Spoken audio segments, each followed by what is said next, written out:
নদিয়ার করিমপুরে এক প্রতিবেশী আরেক প্রতিবেশীকে দা দিয়ে এলো পাথারি কোপ।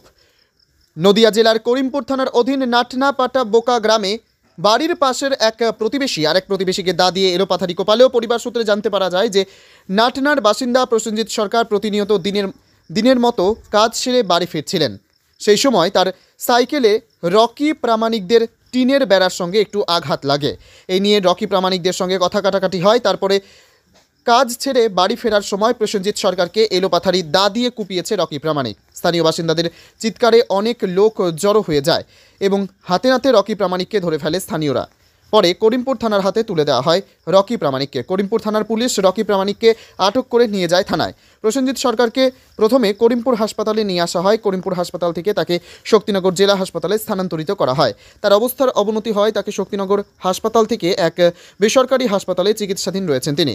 প্রসেনজিৎ সরকারের অবস্থা আশঙ্কাজনক অবস্থায় আছে, পরিবারের তরফ থেকে একথা জানতে পারা যায়। কটার সময় মেরেছে? মারা বলতে গেলে মেরেছে নটার দিকে রাস্তা দিয়ে আসছিল সাইকেল চড়ে, আর ওই ছেলেটা এই দিক দিয়ে যাচ্ছিল, যেতে যেতে এইবার ওই ছেলেটা সাইকেল চড়ে যখন আসছিল পিছন ঘুরে মেরেছে মাথায়।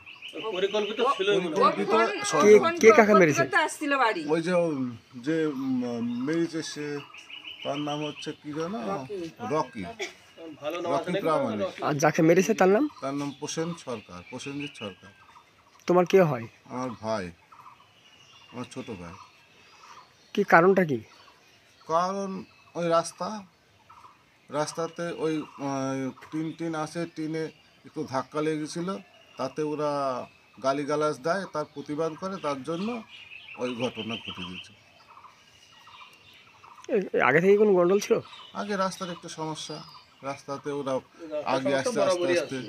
আগে আসছে রাস্তা টিন দিয়ে বাড়ি দিচ্ছে, তাতে থেকে মাটিগুলো তুলে নিয়ে বাড়ি গর্ত করে। থানায় অভিযোগ হয়েছে? থানায় অভিযোগ কালকে হয়েছে। পরে থানায় কি ওনাকে অ্যারেস্ট করেছে? হ্যাঁ, সঙ্গে সঙ্গে অ্যারেস্ট করেছে। জনগণ মারছিল, মারার পরে পুলিশ এসে অ্যারেস্ট করে। যে কাকা শ্বশুর পরশু দিনকে বাড়ি আসছিল, দিয়ে ওনাদের টিনের সাথে মানে গা ঠেকেছে, দিয়ে ওই নিয়ে ঝামেলা হয়েছে। তো ওরাও গালাগালি করেছে, মানে আমাদের এই পক্ষ থেকে মানে কথা কাটাকাটি হয়েছে। তাই পরশু দিনকে বলেছিল যে তোকে তারপরের দিনকে কাটবো শুধু। তো হচ্ছে কালকের দিন কিছু হয়নি, মানে কি কোনো কথা হয়নি, কিচ্ছু হয়নি। কালকে পুরো ঠান্ডা ছিল বিষয়টা। তো কাকা রাত্রিবেলায় আসছিল, যে টাইমে আসে 9:30 10টার দিকে। আর ও হচ্ছে কোথা থেকে আসছিল? মানে কাজ থেকে আসছে। কি কাজ করে? গিরিলে কাজ করে। দিয়ে হচ্ছে রকি ওই হচ্ছে যে রকি ওই দাঁড়িয়ে বসেছিল এখানে, আর এই পিছনের দিকে এখান থেকে কোপ মেরেছে। এরকম ঘুরি দেখতে গেছে, তারপরে এখানে কোপ মেরেছে, হাতের এখানে কেটে গেছে, কিছু নাই ওগুলা। ওর মা, দিদি, বাবা সবাই জানে, সবাই ঘোরাঘুরি করছিল। কারণটা কি? কি কারণে মেরেছে?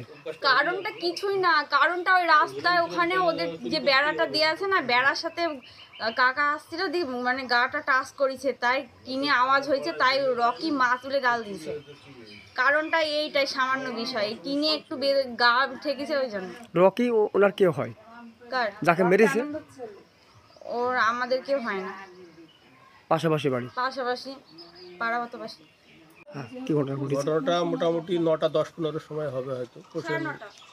যাই হোক, এরকম কাজের জায়গা থেকে আসছিল, ফোনে কথা বলতে বলতে যার সঙ্গেই হোক, আসার এই মুহূর্তেই রকি দাদি তাকে রাস্তাতে কোপ শুরু করে, পিছন থেকে কোপটা মারার পরে পড়ে যায়, পড়ার পরেও তাকে ছাড়েনি আর কি, সামনে থেকে আবার কোপ মেরে অবস্থা পালানোর চেষ্টা করে, মানে কোপ খেয়ে তো থাকা যায় না।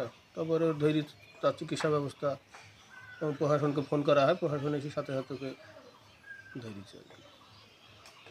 এখন উনি থানায় আছেন, যাকে যে মেরেছে। আর যিনি মার খেয়েছেন তিনি কোথায়? তিনি হসপিটালে আছে, সে হয়তো শক্তিনগর থেকে হয়তো অন্য জায়গায় স্থানান্তর করব, ডাক্তার বুঝবে সেটা। আপনি কি পাড়ার প্রতিবেশী? পাড়ার প্রতিবেশী।